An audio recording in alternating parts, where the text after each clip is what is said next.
Magandang umaga, ngayon po ay araw ng Lunes, September 25, 2023. Update po muli sa lagay ng panahon.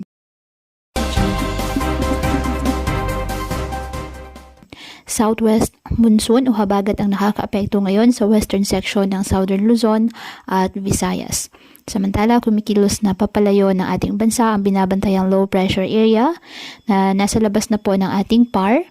Ngunit patuloy po nito na bahagyang ini-enhance o pinapalakas ang habagat.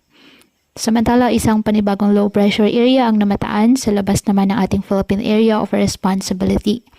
At ang trough ng mga nasabing LPA ay nagpapaulan ngayon sa ilang bahagi po ng ating bansa, kasabay ng habagat at ng mga localized thunderstorms.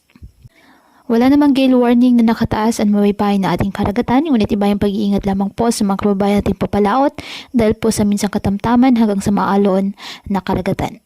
Ngayong araw, dahil sa habagat, ang Metro Manila, Mimaropa, Western Visayas at Central Visayas, Zambales, Bataan, Cavite at Batangas, asahan na maulap na halangitan na may kalat-kalat na pag-ulan at thunderstorms.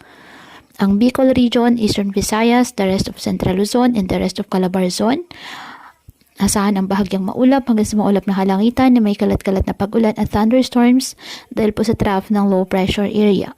At ang nalalabing bahagi ng bansa, bahagyang maulap hanggang sa maulap na halangitan with isolated rain showers or thunderstorms dahil po sa mga localized thunderstorms.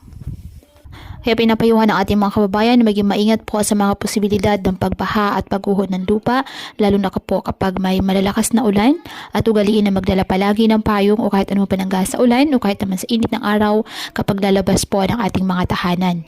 At yan po muna ang update sa lagay ng panahon ngayong araw. Muli patuloy po tayo na mag-ingat at palaging tandaan, God loves you. Stay safe and God bless.